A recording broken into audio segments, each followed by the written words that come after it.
Hi மக்களே! காலையில beetroot பறிச்சு வீட்டுக்கு கொண்டு வர வீடியோ போட்டிருந்தேன். காலையில நானும் என் ஹஸ்பண்டும் போய் பீட்ரூட் பறிச்சிருந்தோம். இப்போ பார்த்தீங்கன்னா, பீட்ரூட் கொண்டு வந்து வீட்ல குடுத்துட்டு, என் ஹஸ்பண்ட் போய் கேரட் பறிக்க போனாங்க. அது கேரட்டு வந்து இருக்கிற தோட்டம் வந்து கொஞ்சம் தூரம். அதனால நான் வந்துட்டு போல. என் ஹஸ்பண்டும், என் பையனும் மட்டும் போய் கேரட் பறிச்சுக்கிட்டு வந்தாங்க.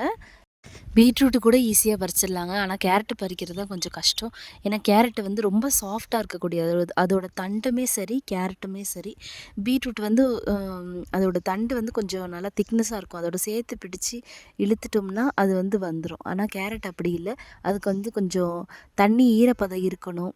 காஞ்சு போயிருந்தால் அந்த கேரட்டை பறிக்கும்போது அந்த இலை மட்டும் வந்துடும். கேரட்டு வந்து பார்த்திங்கன்னா அடியில் வந்து மண்ணுக்கு அடியில் வந்து மாட்டிக்கும். அதனால் வந்து கொஞ்சம் தண்ணி கொஞ்சம் பரவலாக அதுக்கு தெளிச்சிட்டு தான் வந்து ஸ்ப்ரிங்க்லர் போட்டுட்டு தான் வந்து கேரட்டை வந்து பறிக்க அலோவ் பண்ணுவாங்க. அப்படி இல்லை அவங்களுக்குமே வேஸ்ட் ஆயிரும் இல்லையா? அதனால் கேரட் வந்து இப்படி தான் பறிப்பாங்க. கேரட் வந்து பார்த்திங்கன்னா நாங்கள் வந்து இந்த இலையோடு சேர்த்து தான் வந்து எங்களுக்கு வந்து வெயிட் போட்டு தராங்க. அந்த விலையை அனுசரித்து தான் நாங்கள் வந்து கடையில் வந்து விற்க முடியும். ஆனால் கடையில் வந்து கேட்பாங்க கெஸ்ட்டுலாம், எங்கள் ஊர்லேயே வந்து ரொம்ப வந்து கேரட் ரொம்ப கம்மியாக இருக்குது, இங்கே தான் வந்து ரொம்ப ரேட் சொல்கிறீங்க அப்படின்னு கேட்பாங்க. ஆனால் நாங்கள் வந்து இந்த இலையோடு சேர்த்து தான் எங்களுக்கு வந்து இங்கே வந்து வெயிட் போட்டு தராங்க. கேரட் மட்டும்னா கம்மியாக தான் இருக்கும். இலையோடு சேர்த்து தான் வெயிட்டு. அதனால தான் வந்து இங்கே கடைங்களில் பார்த்திங்கன்னா கேரட் வந்து கொஞ்சம் ஜாஸ்தியாக இருக்கும்.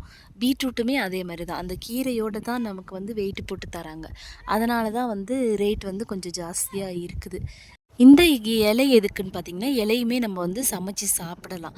அது வந்து நிறைய பேருக்கு தெரிய மாட்டேங்குது. மேக்ஸிமம் வந்து அந்த சைடில் வந்து இந்த இலை வந்து கிடைக்கிறதில்ல. அதனால் வந்து நிறைய பேருக்கு தெரிய மாட்டேங்குது. நம்ம நார்மலாக கீரை எப்படி சமைச்சு சாப்பிடுவோமோ, அதே மாதிரி தான், அதே மெத்தட் தான் இதுக்கும் வந்து இந்த கீரைக்குமே வந்து யூஸ் பண்ணுவாங்க. அதில் ஒரு கேரட்டு பார்த்திங்கன்னா டபுளாக வந்து ஒட்டிகிட்டு இருந்துச்சு. கேரட் வந்து கழுகுறது கொஞ்சம் கஷ்டங்க. பீட்ரூட் கூட ஈஸியாக கழுகிடலாம். கேரட் வந்து பார்த்திங்கன்னா அதோட சல்லி வேர் வந்து நிறைய இருக்குது பாருங்களேன். இப்போ வரைக்கும் போதே பாருங்கள், அது வந்து நிறைய இருக்கிறதால கழுகுறது வந்து கொஞ்சம் கஷ்டம்.